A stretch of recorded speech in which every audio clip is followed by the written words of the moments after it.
In today's edition of Women's Health Wednesday, we are taking a closer look at a condition that affects about 1 in 10 women of reproductive age, endometriosis. It's a chronic and sometimes debilitating condition.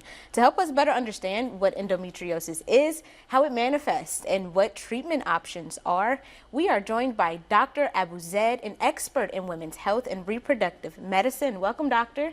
Thank you so much. Thank you so much for being here. So endometriosis, a chronic and debilitating condition. Give us a little bit more on what exactly it is.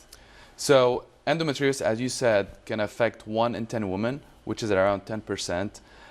It is a chronic inflammatory condition that starts around the uterus and can affect your pelvic organs and can spread even to further organs in your body. It does cause a lot of pain. There is a lot of stigma around it. A lot of women just are used to live with it. Unfortunately, there's a lot of gaps in care and diagnosing and in managing endometriosis, and this is why women tend to suffer and spend more than 10 years before they get a diagnosis. Wow. Well, okay, so let's slow down just a little bit. I know you mentioned some of the symptoms. Can you go a little bit more in depth in what they are? Of course. So the main symptoms typically come with chronic pelvic pain. They can have painful periods, pain with intercourse, pain with bowel movement. It can also affect the gut health, can cause constipation or diarrhea as well. And what causes that? There's multiple causes. Endometriosis is not very well understood, unfortunately, till now, but there's genetic, there's autoimmune, there's even environmental factors that affects endometriosis.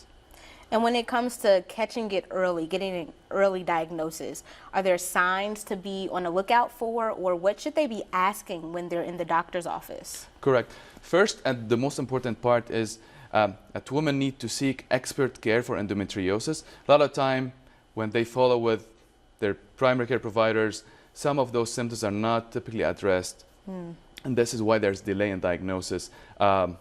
Typically, an expert in endometriosis would kind of give you an accurate assessment, an accurate diagnosis, and we can get an early treatment which can improve the quality of life of those patients early. So it affects about 1 in 10 women of reproductive age. Is there any specifics to who exactly is at risk? Unfortunately, we cannot really tell who is at risk, but there's some risk factors as family history, early periods, low BMI. All of these are risks that put some of those patients at high risk of having endometriosis. So let's talk about treatment options. Let's say we go in and get that expert advice. What are our options? So typically, it depends on the severity of the symptoms.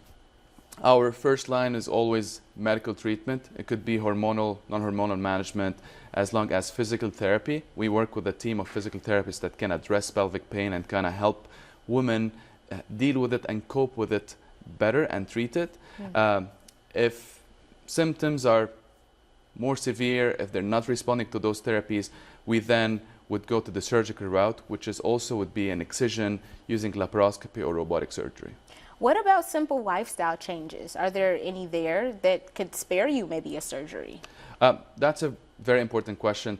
Typically with lifestyle changes, we now have more studies on diets that can help reduce the burden of endometriosis on the quality of life of those women. Wow. So what do you think when people come in and ask you about endometriosis, what is the most common thing that they ask? Typically, they come undiagnosed. So they typically would come with severe pain with periods that affect their quality of life. They skip work. They have relationship issues with their partners. They have issues with their goals, careers. And the most common symptom is typically severe pain that would affect them. And you know what? Severe pain and a lot of other symptoms are common. The body is so complex, anything can be wrong with it, and you can have similar symptoms. Is there anything where the symptoms could be similar to endometriosis, where you may think you have it, but you might not? Of course. The system that we work with, the lower pelvis, has so many organs in it, and this is why we need a really tailored assessment. It could be a GI cause, it could be nerve. There's other etiologies for this, so that's why an accurate assessment is crucial in diagnosis. Absolutely. And with you being an expert, how can people come in and get to ask you these questions for themselves? Of course, they can look online for Carl OB-GYN Peoria, and then they can either call or send emails for appointments. All right, doctor, thank you so much for sharing your expertise with us. Thank you so much. And hopefully this discussion sheds some light on endometriosis and the importance of early diagnosis and proper care. But you can join us July 23rd as we continue to explore women's health with the experts at Carl Health.